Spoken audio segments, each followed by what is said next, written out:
everyone, welcome to this channel. If this is your first time watching, you're welcome. Kindly subscribe and click the bell icon.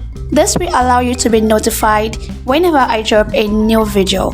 Also, leave a comment, let me know what you think about the story. Stay tuned. In the heart of a bustling African village, where the old ways dance gracefully with the new, stood Kofi, an elder whose reputation was etched in the very soul of the land. The sun, a fairy hawk in the vast African sky, vast a warm glow on the mud brick houses, and the air was alive with the rhythmic beat of daily village life. Kofi, a man whose hair had begun to betray the passage of time with streaks of silver, moved with a dignity that commanded respect. His wisdom was a beacon that had guided the village through seasons of both abundance and scarcity. In the eyes of the villagers, he was more than an elder. He was the embodiment of truth and integrity. On this day, the village was abuzed with preparations for the annual Harvest Festival, a time where the community came together to celebrate the fruits of their labor. Vibrant Africa and fabrics adored the marketplace, and the air was filled with the scent of roasting maize and simmering stews. As Kofi walked through the village, his presence was like a calming breeze, easing the anxieties of daily life. He was on his way to mediate a dispute that had arisen between two prominent families, the Mwangi and the Osei families, both vital to the village's economy, had found themselves at odds over a boundary dispute, the agreement and disagreement, threatening the harmony of the village, and all eyes were on Kofi to restore balance. In the shade of a sprawling acacia tree, the families gathered, their faces etched with lines of worry and anger. Kofi listening intently to each side, his face a mark of contemplation. He spoke with a voice that seemed to weave wisdom into the very air, drawing on ancient proverbs and the practicalities of modern law. With a calm that seemed to steal the very breeze, he proposed a solution that honored both families concerned and the greater good of the village. Relief washed over the faces of the disputing parties, and the air was once again filled with the sounds of a community in harmony. Returning home, Kofi found solace in the company of his wife, Ama.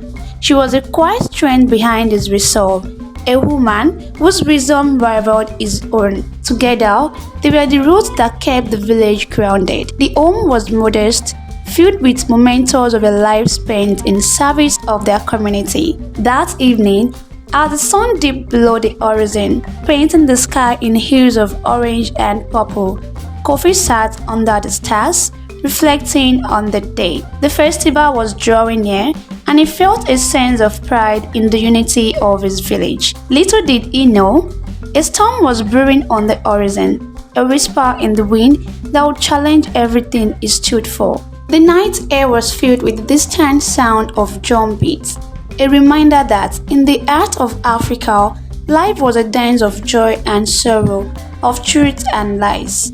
And as Kofi closed his eyes, the village slept, unaware of the challenges the dawn would bring.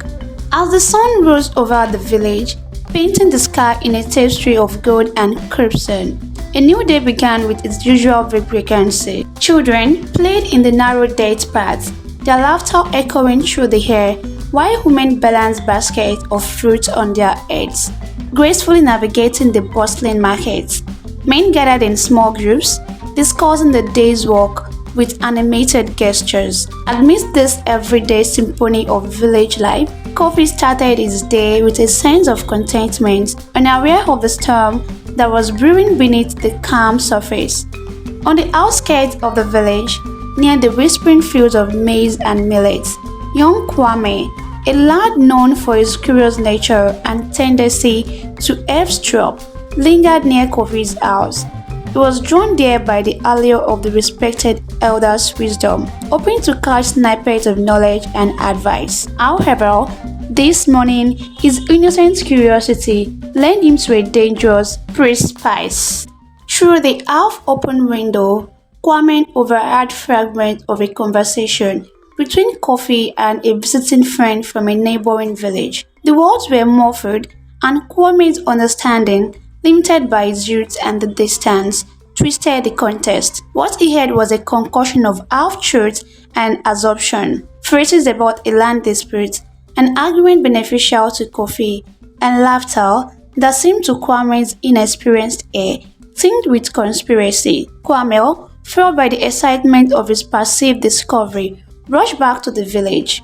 His imagination embroidered the story with each step, and by the time he reached the heart of the village, a dangerous lie had taken shape in his mind. The news spread from mouth to mouth, morphing with each retelling.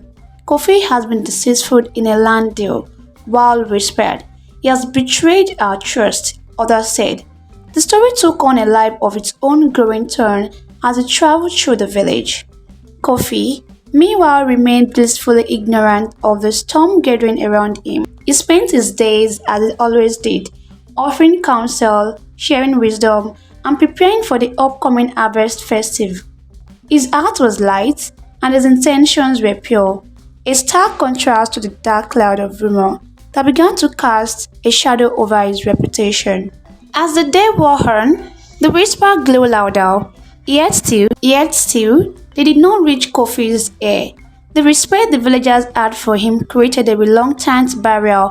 No one wanted to be the bearer of such distressing news to a man they had revered for so long. The seed of doubt, once so, began to sprout in the heart of the villagers. Eyes that had once looked upon Kofi with admiration now carried flickers of suspicion. Smiles were replaced with frowns and greeting with nod of uncertain respect. The village, once united by Kofi's wisdom, now found itself divided by the shadow of a single, unverified lie. Night fell over the village, and with it came with a restless unease. The drums and song of preparation for the festival now carried a note of dissonance.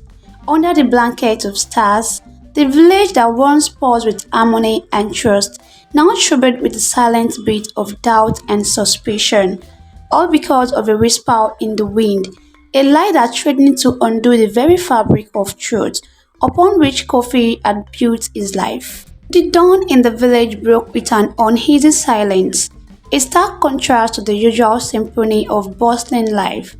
As the sun crept over the horizon, its rays did little to warm the chill of doubt that had settled over the community. Kofi, who had always greeted the new day with a heart full of hope, found himself waking to an atmosphere thick with unspoken accusations.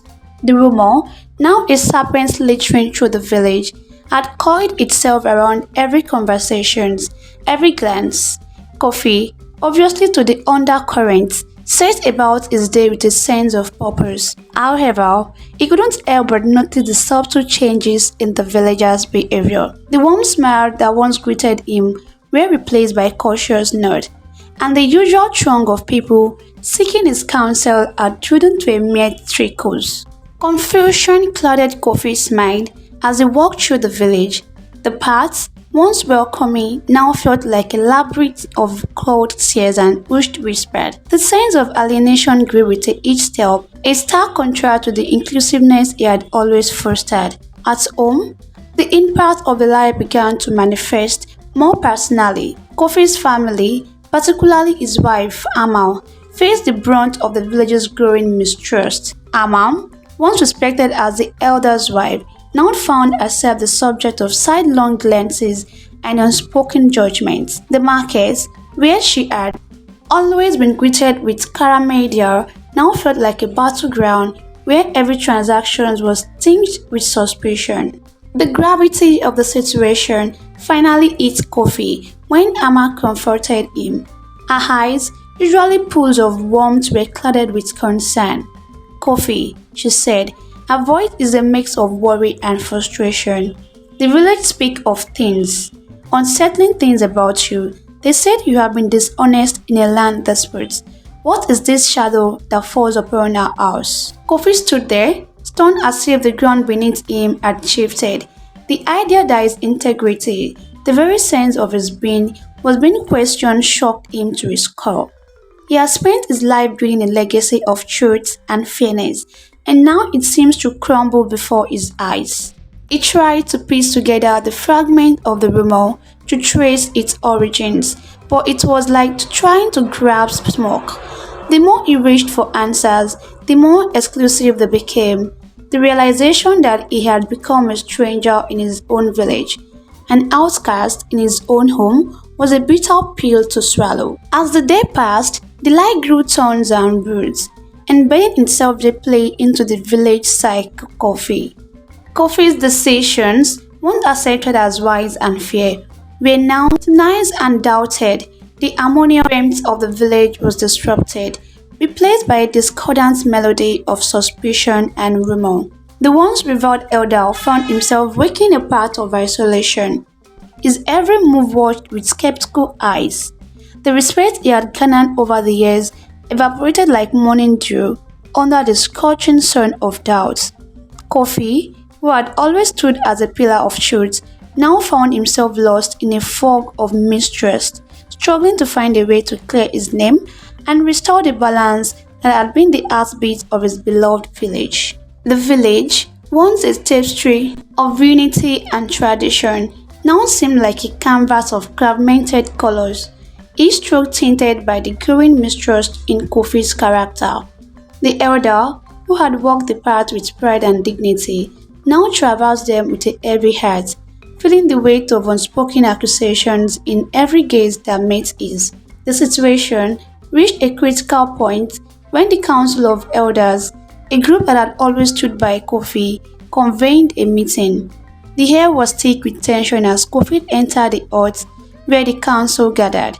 Those were men and women he had worked alongside for years, individuals he has considered not just colleagues but friends.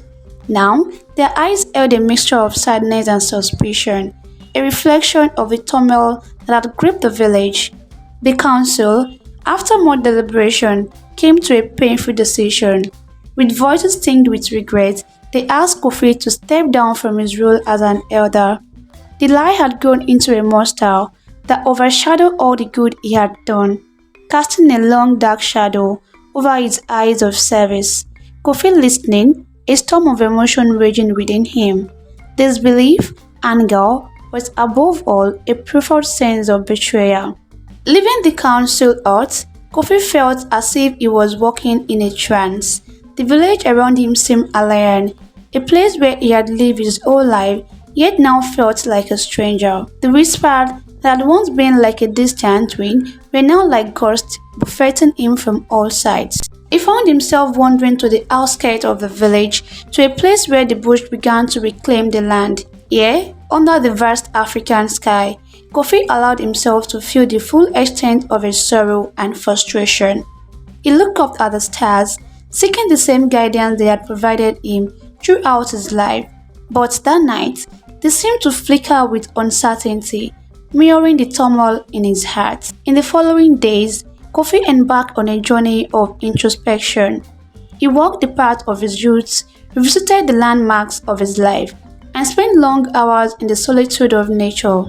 He grappled with the pain of betrayal, an erosion of his legacy, and the shattering of his identity. It was during one of those solitary walks that Kofi encountered Kwame, the young man whose innocent curiosity had sparked the wildfire of rumor. The meeting was planned. It was as if fate had drawn them together. Kofi, with a heart heavy with grief but eye clear with purpose, confronted Kwame. He asked the young man about the rumor, seeking to understand the root of the lie that had shaken his life. Kwame, confronted with the consequence of his action, was overcome with guilt. He stammered out the story, explaining how a misunderstood conversation had spiraled into a devastating rumor. Kofi listening, a mix of relief and sadness washing over him. The truth was simpler and yet more complicated than he had imagined. The revelation was a turning point for Kofi. It did not undo the damage that had been done, but it gave him a starting point to rebuild what had been lost. He realized that the journey ahead would be difficult, but for the first time since the rumor began, he felt a flicker of hope. Kofi returned to the village with a new resolve. He understood that regaining the trust of his community will be a gradual process, one that will require patience, humility, and unwavering commitment to the truth. The path to redemption was unclear, but Kofi knew that every journey began with a single step, and I was ready to take that step. The dawn of a new day in the village brought with it a gentle breeze, whispering of change and new beginnings. Kofi, once shrouded in the fog of doubt and betrayal, now walked with a cautious but hopeful stride. The revelation of the truth behind the rumor, though painful, and ignited a small flame of hope in his heart. As he made his way through the village, the reactions of the villagers were mixed. Some averted their eyes, the weight of their guilt in believing the lie too heavy to face. Others met his gaze with a tentative curiosity, the flicker of respect slowly rekindling. Kofi understood that trust once broken was not easily restored. It would take time and effort to heal the wounds that the lie had inflicted on the community. Kofi's first step toward reconciliation was to gather the village at the community ground under the ancient baobab tree and had witnessed generations of joy, sorrow, and renewal. With the entire village assembled, Kofi addressed the crowd. His voice, once firm and authoritative, now carried a softer, more reflective tone. He spoke of the journey he had embarked upon, the pain of being misunderstood, and the importance of truth and integrity. He shared the story of his encounter with Kwame, not to cast blame but to highlight the fragile nature of reputation and the destructive power of rumors. He talked about forgiveness, not just for Kwame but for the entire village, including himself, for the doubt and division that had crept into their hearts. Kofi's words were like a soothing balm on the village collective conscience. The air was thick with emotion as many villagers, moved by his humility and wisdom, began to express their regret for doubting him. The gathering turned into a forum of open dialogue, where grievances were aired, misunderstanding qualified, and a communal sense of healing fostered. In the weeks that followed, the village slowly began to mend. Kofi resumed his role as an elder, but with a renewed perspective, he became more approachable, more understanding of the complexity of human nature. The experience had opened him, yet also deepened his wisdom. The Harvest Festival, which arrived in the wake of those turbulent times, was more than a celebration of bounty. It was a wisdom of village renewal and symbol. The air was filled with music, laughter, and the aroma of shared feast. The unity that had once defined the village was reunited, stronger and more resilient in the face of the trials they had overcome. As Kofi sat with his family, watching the village revel in the festivities, a sense of peace settled in his heart. The journey had been arduous, the lesson had ended, but the echoes of the first whispered had finally faded, replaced by the harmonious choruses of a community united. The story of Kofi and the lie that threatened to undo his life became a tale passed down through the generations, a reminder of the fragile nature of truth and the strength found in forgiveness and understanding. In the end, Kofi's legacy was not defined by the rumor that sought to tarnish him but by the grace and resilience with which he faced the storm and guided his community back to the light. Well guys, that will be the end of this story. Please guys don't forget to like, comment and share. Thank you. Bye.